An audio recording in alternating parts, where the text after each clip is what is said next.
Hello, Balmy Badger Army! Hi. Yes, indeed, we are back from outer space doing another Tea and Talk. Hello. Hello, indeed, yes. See, just in case you Welcome weren't to Discord. This is your moderator. I'm not a Discord moderator, and I know what the lovely Viking was airing at. If you're not sure, look, engagement. I was checking to see if you had it on because I've not long got home from. Well, I got home from work a couple of hours ago, but I'm brain dead. Show everyone, just in case they missed it the What other that day. done? Oh, It's just go spinning around. yeah, yes, we need to get it resized. Yes, indeed. And on today's Tea and Talk, we will be talking about films. films. Well, apparently I'm out. We're going to do a film I'm review out. session, and we're going to be talking about the fish and chips we had before one of the films. So that's very drunk. Indeed. You're not. No, thank you. Right, okay, so we're going to do this in order. We're going to do this in order. Yes, proper tea as well. Yorkshire tea. Yes. It's property. Property. What property is it? Of the dirt management. It's funny, you say Yorkshire tea, but we all know it's not. We all know it's Twinings. It's Twinings tea. You're here. You've been drinking Twinings tea for over a year. I've been poisoned. And slowly poison you over the course of it over a year. Oh, no. And you don't shut off because you're like this all the time. This is not just for YouTube. This is what you're like. I do have some calm moments. I would say it's probably the moment where you're just about to wake up. That's when you're calm. Yes. When you're just going to sleep, you're quite funny. Thank you. Yeah, you're quite funny. Whacking myself in the head with a book. Oh, you chat. Oh, that was hilarious. You was doing like, can I have your book for a moment? Can I just demonstrate? Yes, of course, dear. James Herbert's The Dark, by the way, just in case. No, he was reading. He had your eyes closed and he was going. And I was just going, potato! He was going, ugh! And then the next night he was going. Well, you had two hands on that hand. Oh, no, that's a potato. No! Definitely did surgery. Anyway, this is a well-loved book. It is a well-loved book. But by other people. Yes, and where did we buy it from? We bought it from a little second-hand bookshop in Faversham, and I can't remember what it's called. I just refer to it as just a little old bookshop. That's it. With That's really it. Old, really old books. That's it. Not quite as old as Baggins. That's it. In Rochester. That's it. Which is the UK's largest second-hand bookshop, which is over like. Weirdly, it's like on several floors. Actually, half floors. I think I prefer the other one, but you know. What, the little one? Yeah. It's only small, isn't it? You don't sort of like walk in and go, I don't know where I'm going, and then you get halfway around and you go, I'm actually lost and I can't get out. That's it. Yeah. Anyway, I'm going to be doing some surgery on my book later. But anyway, this is an omega segue because we need to be talking about Midsummer. I'd never seen it before, and you kept banging on about it. Cracker Media wanted to watch it. Mm-hmm. We all got there and sat and watched. He fell asleep in the first half an hour. 45 minutes. That would be Cracker Media, not the Badger. No. The Badger doesn't really fall asleep unless he's got booking. Unless he's got a book in my hand. Magic. The magic book set. But yeah, okay, so tell everyone about it.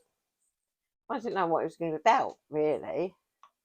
And then it starts off a little bit weird, and then very dark. A bit of tragedy, a bit of dark sense, and then a group of youngsters going off to Sweden to a little community in the middle of nowhere. That always is bad, particularly when they turn up and they walk through a giant circle gate, and I'm like, no. If there's some sort of archway and it's a circle shape or an arch shape, and it's just in the middle of nowhere. Do not go through it. No. Don't do it. No. No, it's just a no. No, because for me, that actually symbolises them. I mean, I know that we have debates on whether or not there was anything supernatural going on. So I'm just going to say, we're going to be heavily discussing this film, so if you haven't seen it, bugger off. Because it's going to have spoilers in it, and he's terrible at doing it. To give away so what I would like to say, from my point of view, it was almost like they were going from, quote unquote, the real world, where the charity, the the tragedy was, and then they sort of went through this aisle, the circle, and that almost circle gate. It's like circle gate. It's like some weird Stargate. Yeah, like in a way, and it was almost like they went through to like a different area of the world, somewhere a bit more mystical. You know, it sort of cued it to be almost like this was that part of the film, and then we're moving on to this bit. You know. Or you could say it's like a rebirth. Yes, it was like a rebirth almost. Yeah. So, as you can tell, the first half, like sort of 45 minutes of the film, was very dark, very dingy, very all based in nighttime and stuff. And then all of a sudden they get to Sweden and bang! Blue sunshine, because it was in the height of the summer, obviously midsummer. And the more north you go, in sort of like the likes of Norway and Sweden, the less amount of dark they have in midsummer. So they only had a few hours of sort of dusk rather than dark. That's it. And everyone's in sort of like traditional clothing and things, and it's all a bit strange, and singing lots of weird songs. Yeah, and doing lots of weird stuff. That's it. And going. But it all starts off quite sweet and innocent. It does. It really starts off really sweet and innocent. You go, oh, this is nice, isn't it? This is nice. This is nice. It's, you know, they're just floundering around in the woods. Yep. Through the there are scenes of drug use in it because they have mushrooms, which do grow. I'm just saying. Yes. That's a trigger. That's a no-no. That's a no-no. Don't take mushrooms. No. We've talked about that before, though, haven't we? In previous Teen Talks. Yeah. Where we're don't have mushrooms from the woods. But anyway, unless you 100% know exactly what they are. Yes. So, is it to do with hallucinogenic properties, or is it spookiness? No, it was not. There was no spooky. There was no supernatural there. It is old. You literally can turn anything. You can turn like the program Rainbow from when we were kids, or Button Moon in something supernatural. Well, sure, I could theorise about that. It's just steeped in tradition, pagan sort of festivals, and sort of like the more spiritual side of things, and it's hallucinogenic mushrooms in it and other things, and it is very, very primitive. It's not spooky, it's not supernatural, it is very, very primitive. I disagree. I believe that there was reasons why they were doing it to call upon things, and you did see it's things pagan, in there. it's gods. Exactly. So it's not spooky and supernatural. You didn't. It was people dressed up, you plank. No, not always. There was like weird images in the haze and stuff where if you looked properly, you would see stuff. Yeah, because they were hallucinating. Not always. Oh, please, someone back me up. Please, anyone just back me up here. Just give a pause for someone just to help me. Help me. It is just pagan. Like pagan, I don't mean like just as in what you would consider pagan. Pagan is a term for old gods. No matter what country you're from or what religion or deity you work with. No. It's just pagan. It's just based on...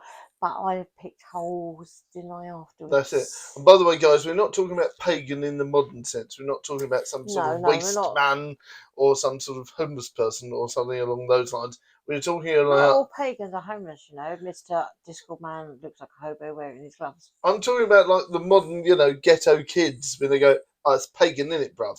No, not that. What? What is that? It's like, it's like another version of like a waste man. If you say, oh, it's pagan. What is a waste man?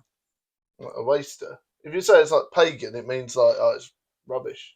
Well, I'm not from where you're from. I'm not from where you're from. I've never heard that term before. Right, everyone, search Urban Dictionary right now and type in the word pagan and see what you come up with, and let us know in the comments, and we will talk about it. But yes, paganism is featured very heavily in the film, and it's very bright colours and quite spooky, and like you're saying, it is hallucinogenic and a bit trippy and all that sort of stuff, and it does have "We all live in the yellow submarine" vibes, but with violence.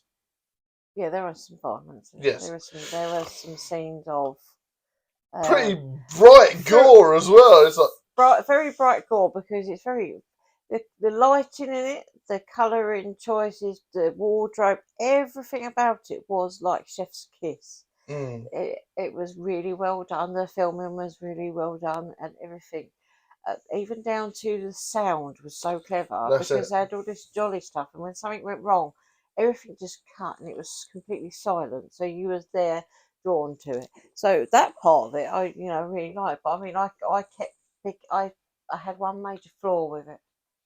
So they said this show, this is a very special um, thing that they were doing this year, because it's every 90 years they do this. And old traditional pagan and like Norse mythology it's every 9 years, not every 90. That's for it, one. yeah. The stuff that went on in it, if they did that how they said they would, if they did it every 9 years, there would be no one left in their community. No, they've already brown bread. There would be no one left. This is why I'm thinking there is a weird, not necessarily supernatural point of it, but do all the herbs and all the weird mushrooms and that keep them alive for a long time? Because they were all about how seasons of life and stuff like that, weren't they? So it makes me think, like, is there a way that they were longer? But they didn't, unless I bloody missed that part, they didn't kind of put that in. They They didn't. just sort of said, this is this house, this is where we live from infancy to in their 30s. Yeah, that's it. And then they move up to a different house from in their 30s to their 50s. And then they go up to be a mentor, which is when they get to 72. That's how old they get to. That's all you're getting. But then it was weird because they were saying, not only did they say that, but they said like it was cycles as well. So I'm wondering, once they get out of like the room, do then they start another life cycle and stuff like that? Does it all one of these or things you where... could just go on to very basic knowledge. Someone in the story department screwed up. Yes. There's two different things on it. Were they slightly immortal, and if they carked it, then they got rebirthed in new and come back? But most sort of like a lot of religions see that. That is, you're clutching at straws with that one. But there was also the bit where one of the main characters, without trying to spoil too much, he does mention that his parents got, were in a fire and stuff. Yeah. And which would mean they don't do that every 90 years. They would do it every 9 years. Yeah, because obviously he would be... Or do they? And that was a long time ago to him. And this is where someone in the comments would say, actually, they didn't say 90 years, they said 9 years. But if we're wrong, please tell us. Indeed. Yeah, please do. But yeah, if we're wrong, please tell us. But discuss. We like it. Indeed, yeah. So one of my favourite horror films of the last few years, because it's weirdly bright. I've seen a lot of people say that Midsummer is in their top 10 for all-time horror. Yeah. And I'm like, no, not for me, I'm afraid. There are so many films that are very similar. I absolutely adore The Ritual. Yes. Again, another sort of like one based in Sweden. That's based on the King's Trail, which is from north to south Sweden. Vice versa, whichever way you want to do it. And that's when they roughly get to the centre of it, because they were walking it in a friend's memory, and they sort of like veer off into the forest, which is a bad idea. Don't veer off into forests. It's like, what if, the Wicker Man and Shrooms had a baby? Yeah, I'm a bit like, I kind of don't think it's my kind of horror. I look at that and go, well, that's, to me, is not a horror film. Because that's not what I consider to be a horror film. It's like a really weird psychological trippy it's a psychological horror. Thriller in my eyes. It's a psychological trippy thriller. Yeah, just a psychological film. It's not. I don't deem that as a horror film. There are definite elements of horror in it, but we're not going to spoil too much. No. But yeah, please let us know if you've seen Midsummer or Wicker Man. Which one? We only talk about one, don't we? What's that? We took the one Wicker Man. Yes, the one Wicker Man with what's it, Christopher Lee. We don't talk about the other one. We don't talk about Bruno, no. We don't talk about Bruno. I haven't actually watched that since before Christmas. Wow. Encanto is one of my, I want to be cosy and be quiet and be left alone. I'm watching Encanto. That's it, yeah. You're a big it's fan. kind of moved on to Elemental now. A little bit. Yeah. Yeah. I haven't watched that actually for ages. No. I made you watch it. No. I did. I made him watch it. No. I did not cry. He's Wade. I am not Wade. You are. I am not Wade. I'm a tough, strong man. Go away. This is me. Oh, I went a bit dizzy there. This is me. Look, you're going to make me shove my man bun. It's got a bunny bun. Look, it's like a bunny tail. Ha ha ha. Then look, a bunny. No. Listen. Oh, yes. But yeah, let us know if you've seen Elementals or Encanto, and what's your favourite? Do you prefer Wicker Man or do you prefer Midsummer?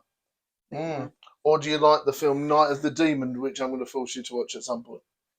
You know, you're going to say, would you like to watch this? And I'm going to say, yes, it's your turn to pick. Yeah, Excellent, that'd be great, yeah. Because we don't do that. That's no, horrible. we don't do duvets. Even as a joke, don't do that. You don't promote that kind of behaviour. No! But can I just show everyone on this? Go on then. I'll just show everyone. Look how cute this is. Badger Jr. made a resin necklace of like the Lego skeleton. And I'm in love with this. It's his. I'm trying to steal it. But, you know, how cute is that? It's awesome, isn't it? It is so cute. It's very cute. He's been quite busy, isn't he? Yes, he's had a very good afternoon. Yeah. No doubt he'll tell you all about it, guys, at some point. Now! Sure he will. Now. So let's talk about the next thing on the agenda. Because the next week was Wednesday last week. And what Wednesday happened night? Wednesday last Date week? night! What happened before date night? Fish and chips! What happened before? That's part of the date night. I told you that there was a Monty Python screaming on. Screaming? Ah! I passed my college assessment. You passed your college assessment. It was my last time of doing physical college assessments and practical, and I passed them. And then it was date night. Yay! Yay! And we went to Sittingbourne. I took you over there because there is a cracking fish and chip shop over at Sittingbourne. Absolutely banging. If anyone is in the Sittingbourne area or goes there at all, please go into the Black Pearl. Just down the end of the High Street by East Street, opposite the old cinema. But because I can't do it. It's a really horrible picture because you're seeing it on that. I will probably try to put it in the comments, but you know that's it. If Viking sends it to me, I will, of course, then. The fish was like that big, and it was a medium. Yeah, I'll get Viking to send me that photo, and I'll put it in the community tab. All right, and you guys can have a look. Yes. But yes, that was absolutely delicious. One of my favourite fish and chip restaurants of all time, I would say. It is so good. Chef's kiss. And they had like a nice sort of like booth, didn't they? You could either sit there and wait, or they said, "Oh, do you want to eat in here?" And was that yes, please. Yeah. And they got proper wooden forks, not just the little ones that I picked up. You know. No, I was like, look at these. And nice pirate. Yes, lemon Fanta. Lemon Fanta's banging. Other Fantas are available. But lemon Fanta is absolutely delicious, especially not too cold. It was a bit too cold. I mean, I get where they were going with it because it was like ice cold. It was like, but yeah. Because it was quite cold out as well. It was quite cold out. If it had been a hot summer's day and it had been that cold, I would have been like, yeah, this is banging. But it was winter. It was winter. It was winter, but we had chips and we had a medium piece of cod each. Medium, you know, that was massive. It was absolutely massive, yeah. They've got quite a good sort of like menu because we found. I found it strange. You, however, didn't. No. Battered saveloy. Battered saveloy is a thing in Essex, yeah. You well on the Isle of Sheppey and in this part of Kent, it's not. No. They must originally have been from Essex then. They must have. But yeah, battered saveloy is banging. And the battered sausage was really good. Curry sauce was okay. Yeah, I wasn't in the mood for curry sauce, was I? You had burger sauce. I had burger sauce, which was chef's kiss banging. It was out of a bottle. It was nice. It was standard burger sauce. And then of course you've gone and said, could you have white vinegar? And they've asked me, I went, can I have both? Because it's not just a normal thing at some. And they was like, because they looked at you like you were weird. It was like, you're not having both. And you went, it's actually really popular around here. You have both. Round these parts. You have both. Round these parts, we have both types of vinegar. You ate a lot of yours. I did. I could not. And I scavenged your scrapings as well because I was like, you can't waste all that fish. It was pretty much a good third of the fish that you had, and I was like, you can't waste all that sausage. And I walked out going, boom, boom, boom. Yes, I know. And then I had to sit next to you in the cinema. Don't want to play that game, young lady. What did I do? I didn't do anything in the cinema, did I? I wasn't the one that was absolutely screaming with laughter. Yes, and that goes forward onto. I thought you could make some sort of fart tubular entendre. No. Anyway, so let's fast forward a little bit. We managed to find a nice pumpkin space, and then we activated our special screening of Monty Python's Holy Grail 48.5-year anniversary. Yes, that's right. And I didn't remember ever watching it before, so I was like, wow. This was like the first time you watched it, and the credits were coming on, and you wasn't paying much attention. And I'm elbowing you, go, the credits, look at the credits, and you're going, what? And I went, the bottom bit, and you was like, it's not even in English, went, keep watching it. And then you started laughing because it started changing the words. That's it, yeah. You know, my sister was bitten by a moose. And then they changed a bit, like, instead of it having, you know, like lighting operator, a cameraman, it then come up moose trainer. That's it, yeah. Like that. And it was all about, and like stuff like about, like, we're going to fire the person that's doing the credits. And then we fired the person that fired the person that fired the person doing the credits. And then it was like, we've completely changed the credits and blown the budget out. And then it came in with like a nice big seizure-inducing awooga of flashing colours. And then the moose kind of changed to llama and llama. Yeah. I was like, my brain hurts now, but I love it. And this is even before the film started. Yes, so I knew what was coming and all that. I was frantically trying to look for if anyone's seen Monty Python for a coconut, so I could go in there, clopping it like a horse. No, yeah. And you had no idea what I meant, and then very, very quickly into the film, you found out why. That's what I meant. I went, see, I could have come into the cinema like that. People would have laughed. Mm-hmm.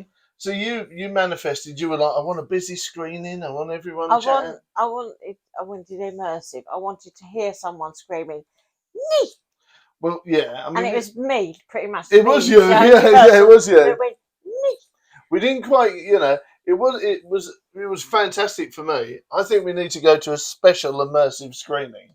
I would absolutely love that. I would absolutely love that if it was a Life of Brian as well. That's it. Yeah. Well, let's make it happen. Yeah.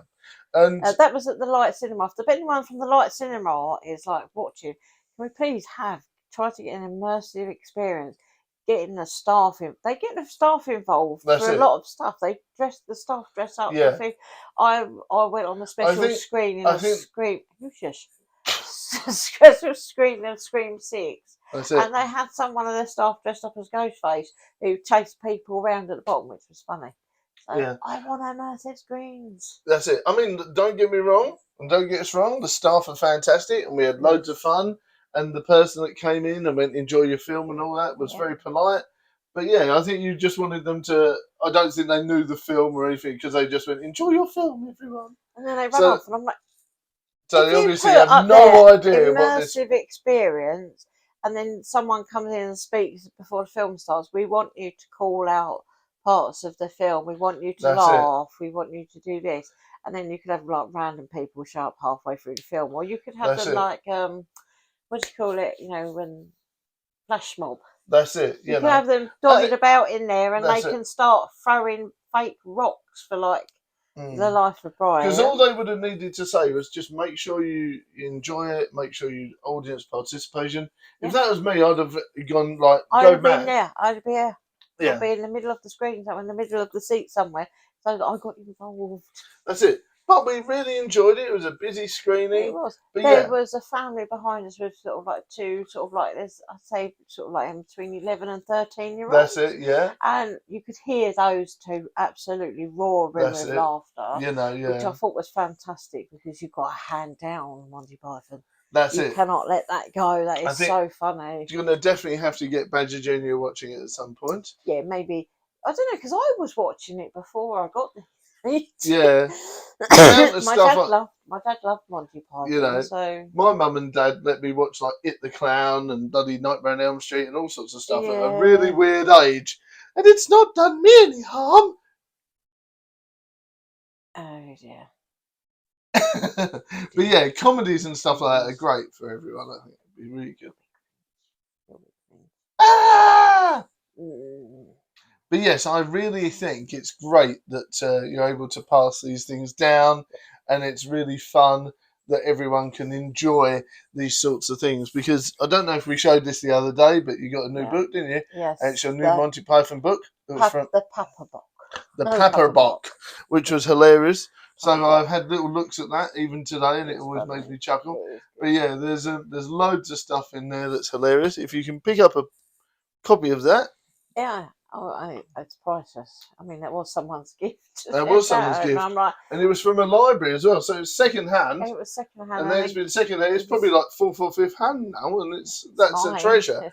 That's yours. And it's found its forever home. You got you didn't even get, I think, 10, 15 minutes into a Holy Grail where you looked at me and went, "You're mad," because of like the fact that I like this, and I find really, really funny. And and I just think, even without realising it, it's been embedded in my sense of humour, and I think that's where I get a lot of the well, it is stuff particularly when you get a few scenes, particularly when you get Lancelot going through the castle trying to rescue what he thought was a woman and is not, and then I looked at you and I went, "It's Nick."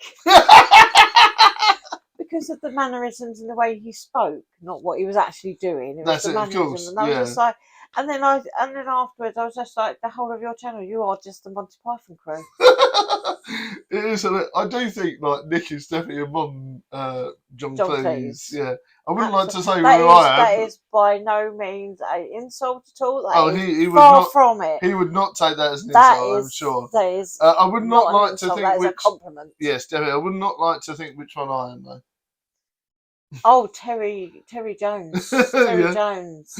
Absolutely.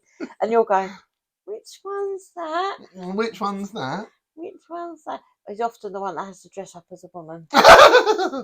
There you go. But also, I must admit, for me, I'm going to try not to spoil it, because if you guys are younger or a different age group, or you've glossed over it in your past, please do watch Monty Python stuff. I'm not going to spoil the film, because all I'm going to say is I really loved the style of animation and live action together, and I really loved the quirky stuff. Because you have a massive scene of Terry Gilliam's animation, then you was just like, "Oh, I love that! That's amazing!" Mm-hmm. I was like, "Yeah, he was amazing." That's it. And all I'll say is that I actually got shocked. There's one particular scene involving a bunny rabbit. I've never heard you laugh so loud.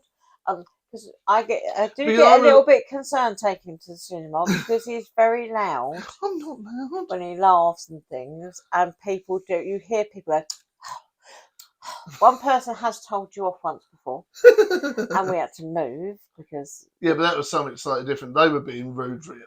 Yeah, well... They were being rude. They were being rude, so we just moved away from them. But this time it was like, yeah, go on, you just go nuts. Everyone else is laughing. That's it. It was so much fun. But yeah, so... It was fun. I definitely recommend going to see Monty Python and the Holy Grail, or renting it, or checking it out if you can, because it's on the streaming services. It's really cheap to get hold of if you're getting an actual copy. If you want to try and find it on second-hand DVD, you'll get it for pennies. I mean, I already have it. I have a box set that's got that, The Life of Brian and The Meaning of Life. That's it, yeah. So those are fun. I mean, as you know, I'm a big fan of Harry Hill, Jasper Carrot, and all that sort of old school classic British humour. So, Monty Python fits in well for me. Yeah, well, I like Monty Python. I did used to like Jasper Carrot. I really can't remember. No. But I absolutely... The detectives. I mean, how can... love Harry Hill. Billy Connolly. Harry Hill. Oh, God, no, he can do Look, how can no one love that poor... No, there's a hamster with glasses on that projectile vomits. I mean, the man's afraid of puppets, and yet he has puppets everywhere. He's also a qualified doctor. Yes. And drinks in a nice micro pub in Tankerton and Whitstable. That's it. Oh, lovely man. Harry, if by chance you're watching, I'm your stalker. Fan. Take notice of his face, and if you see him or hear his voice, run. Run, Harry. Run. Listen, everyone keeps trying to burn my copy of the Harry Hill movie, and I've swatted them away all the time. You live in a very high place. I'm quite tempted to frisbee it. I love that film. It's got this, and the first 10 minutes are hilarious, where he's like trying to get chicken eggs out the garden, and all the chickens have got machine guns in it. Brilliant.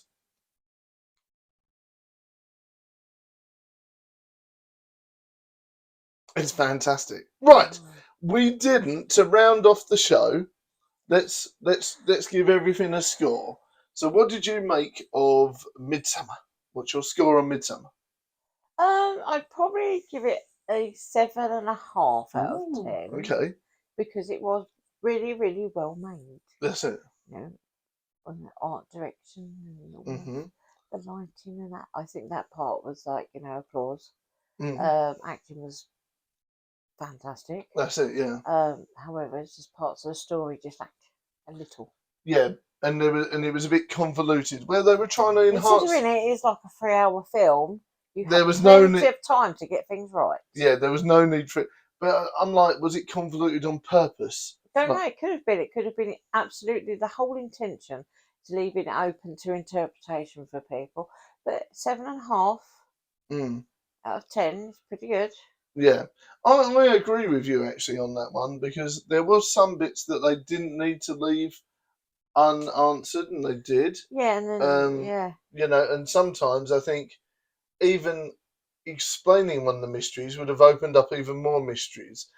And you could have had a definite supernatural element there if you'd have added some bits and pieces. There was not, and you go and read it up. I read up once I watched it. I then read it. There is no supernatural things in that film.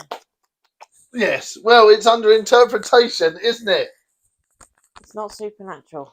It's under interpretation. It could be supernatural stuff in it.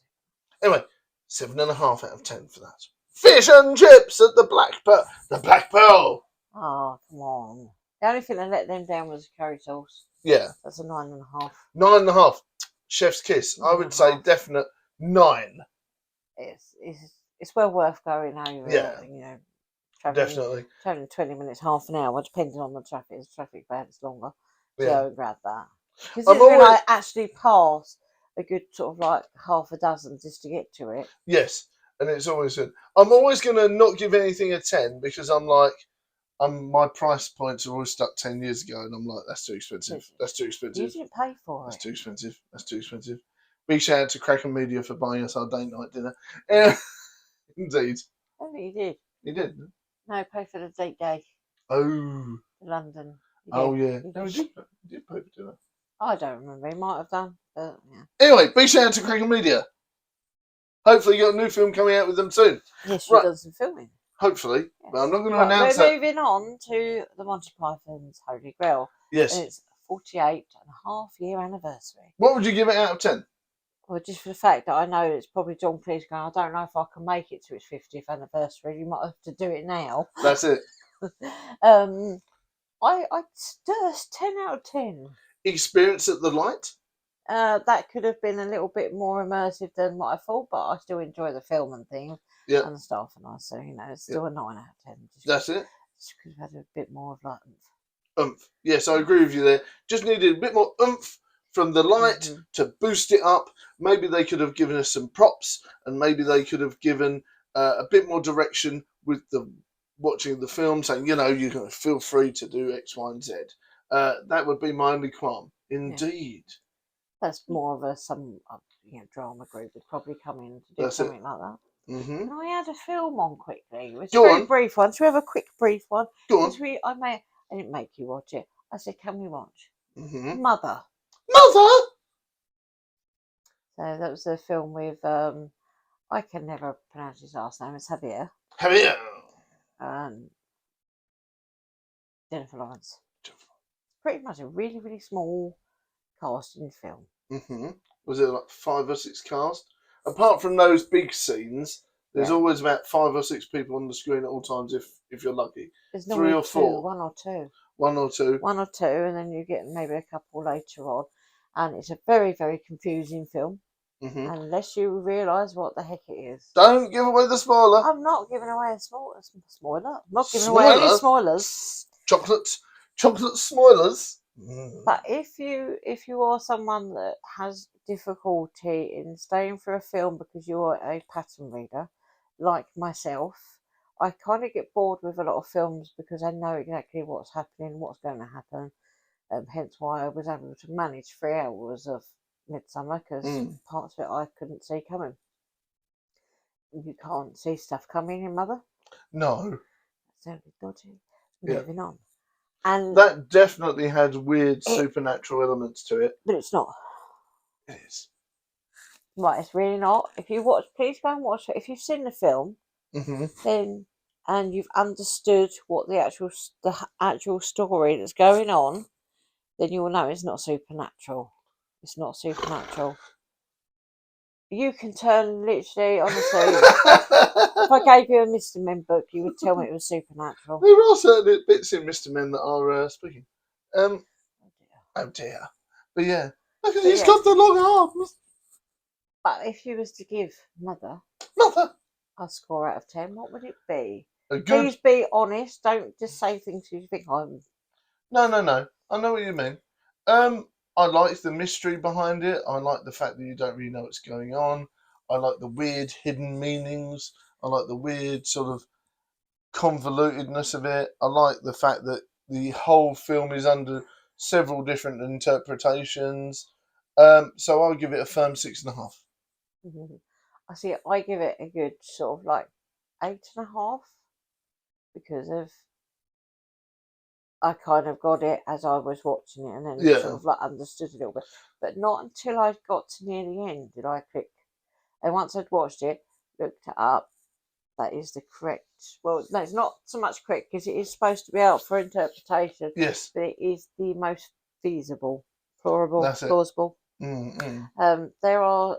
If you are not too sure if you want to watch or anything, please look up what the trigger warnings are. I'm not going to tell you what they are, but please look up some trigger warnings because there are a few scenes that are incredibly triggering. Yeah. So please look up a few scenes that are incredibly triggering. But yeah. Good little film as well, yes. I must admit that was very good. Yeah, it was very good, yeah. I must admit that was one of my favourite. So we have watched some banging films recently. Very good stuff indeed, yeah. I must admit. It was very cool. So please let us know if you've seen Mother or, of course... Or Midsummer. Or the Monty Python's Holy Grail. That's it, yeah. That's it. Yeah. And please let us know your thoughts on any recent releases such as Madam Web and things like that. Can I ask you a question? Go on. What was your favourite bit in Monty Python's Holy Grail? "'Tis a mere flesh wound!" The Black Knight. The Black Knight. That's at the point, because that's quite early on, in fact, that is at the point where I knew you'd not really seen this film before. No. You were just like, what the heck is that? And I was just like, brilliant.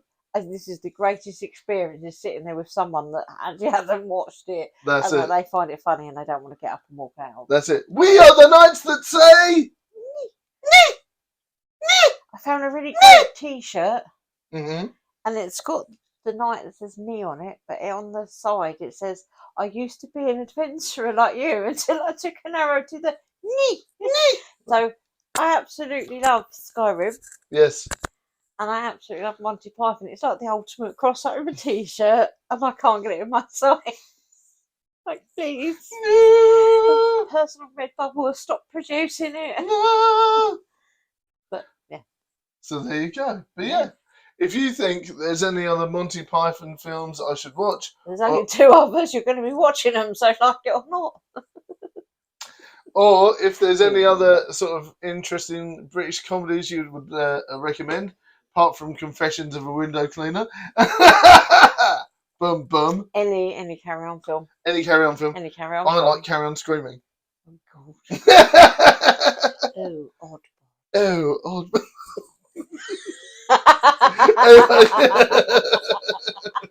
Anyway. Anyway. I know what I'm dressing up for this Halloween. A nice werewolf. Elvira. No. No. No. No. We are the knights that say...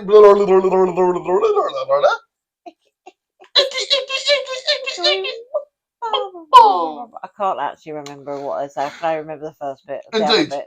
And don't forget, guys. So And you will bring me a strawberry. A strawberry!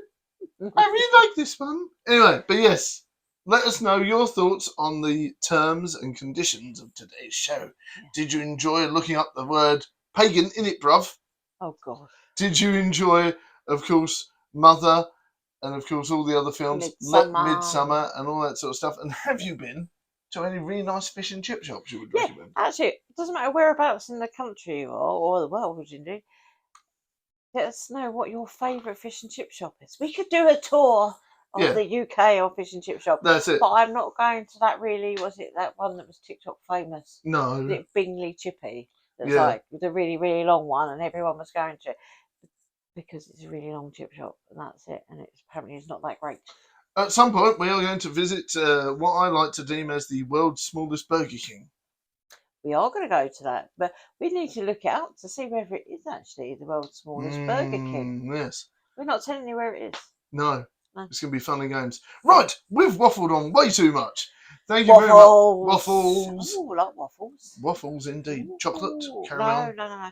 Waffles. Bananas, toffee sauce, or, caramel sauce. No salted caramel. Bacon, ice cream, salted caramel.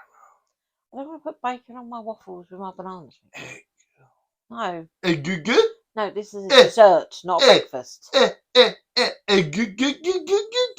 good. I'm trying to look to see if I can hit him with anything. I've got nothing to hit him with. Bye, everyone. Bye. Bye.